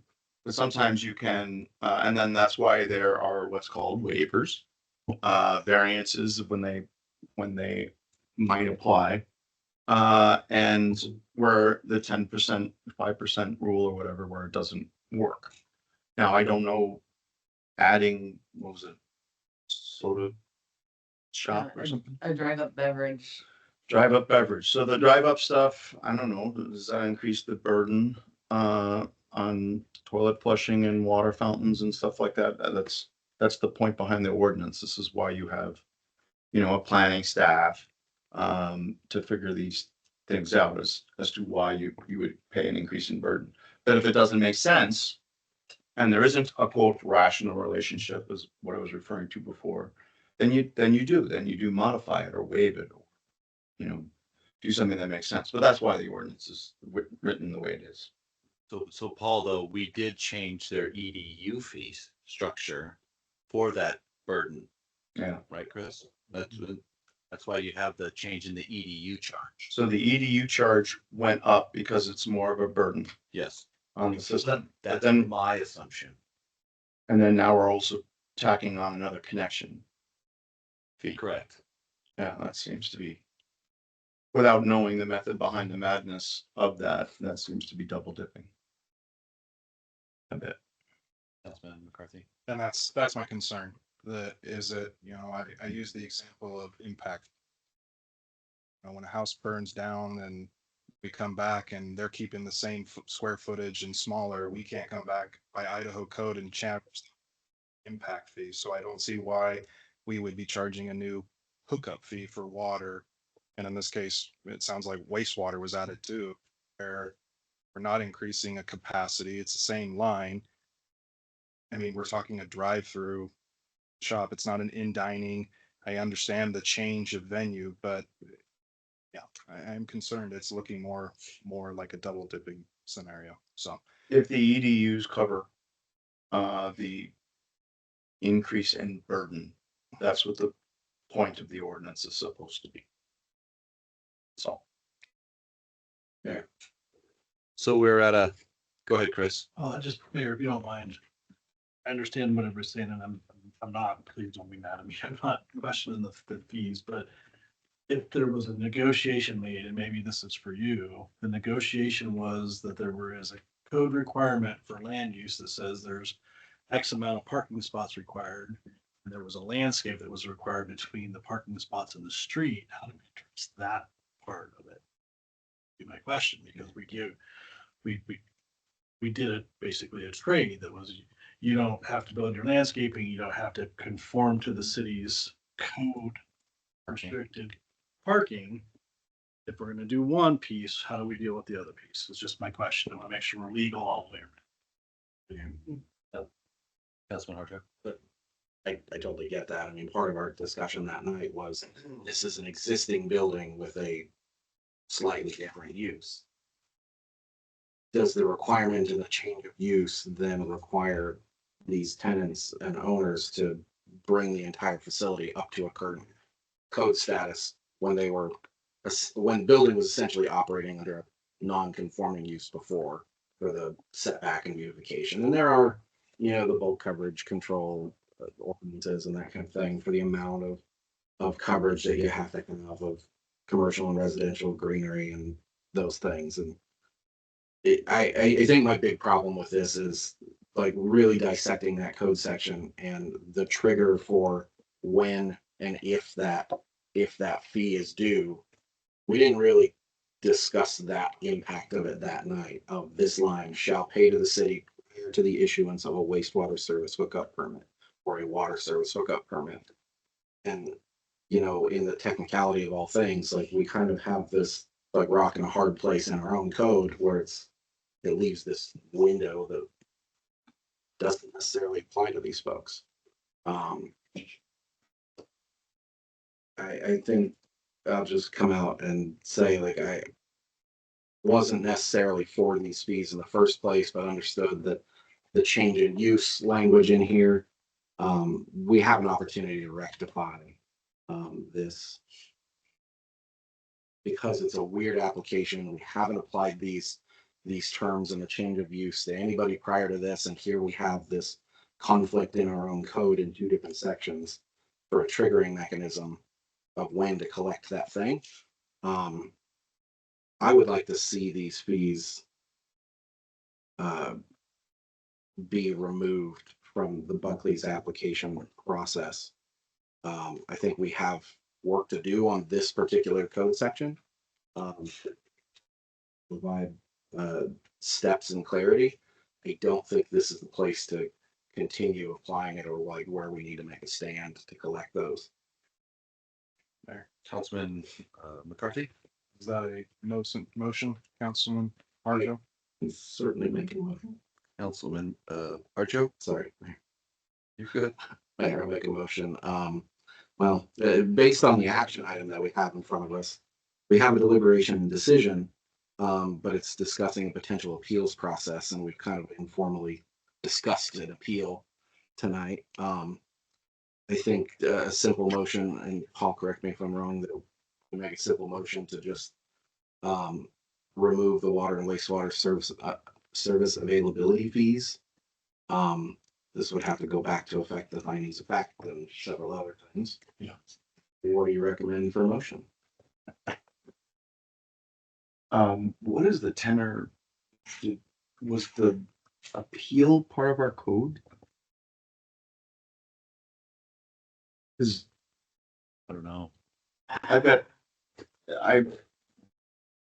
Scott, why'd you have to ask me that? Mayor, I was saying you might be able to help on part of this because in some of the appeals language in our code, it discusses a 10-day notification window. But by the time our meeting that we had this as an active discussion had taken place, the findings of fact came back to like solidify that this is the findings of the council. More than 10 days had elapsed. Well, it's a motion for reconsideration occurs after the findings of fact are issued. So that's when that time period is triggered. And then I did Which they just approved them at the meeting on January 27th. They did, okay. So, Mr. Mayor, Councilman Sanders, not that I don't enjoy listening to Paul tell me all the wonderful things he knows. I'm looking at the There's a but resolution. there, aren't, isn't there? I'd rather listen to him than many other things I hear when I'm out and about. But anyway, looking at the action item as it's in front of us, the way I read this, it's regarding the availability fees associated with the conditional use permit and a potential appeals. So I think we have one step that will automatically do away with the other if we focus the motion on regarding the availability fees. And by avoiding those, we avoid the second half of the item altogether to have to deal with.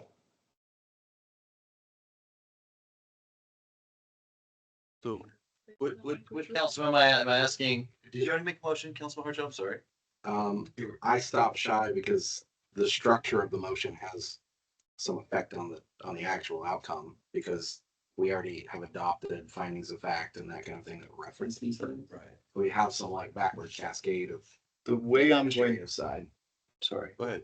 So the way I'm going to interpret this, and we didn't dot the i's and cross the t's necessarily, but the way I'm going to interpret this is that when they brought it up as quote unquote an appeal, what that is really doing is a timely request for reconsideration, wherein that opens up the CUP to reconsider a couple things, and they brought up the fairness of the availability fees. That is the proper tenor to address it, because now you can waive the connectivity fees as well as direct staff to resubmit the findings of fact. So what you're doing is you're granting the motion for reconsideration, and now you're fixing your findings, because the only decision that you've made is, I know, I move to approve, I second, blah, blah, blah. That's not a decision. The decision is the findings of fact, conclusions of law. That's where the rubber meets the road. So I'm interpreting this as a motion to reconsider, right? Yes. And that is timely made. And so now you're just changing the findings of fact, conclusions of law that you'll bring back at the next. Councilman Harjo?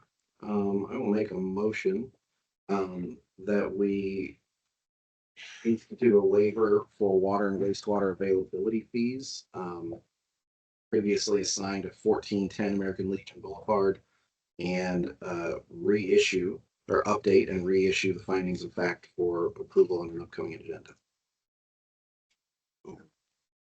Second. It's been motion and seconded. Any further discussion? Hearing none, I'll call for the question. Councilman Sanders? Aye. Councilman McCarthy? Aye. Councilwoman Workla? Aye. Councilman Harjo? Aye. All righty. Final comments, council? Hearing none, meeting adjourned. Thanks, guys.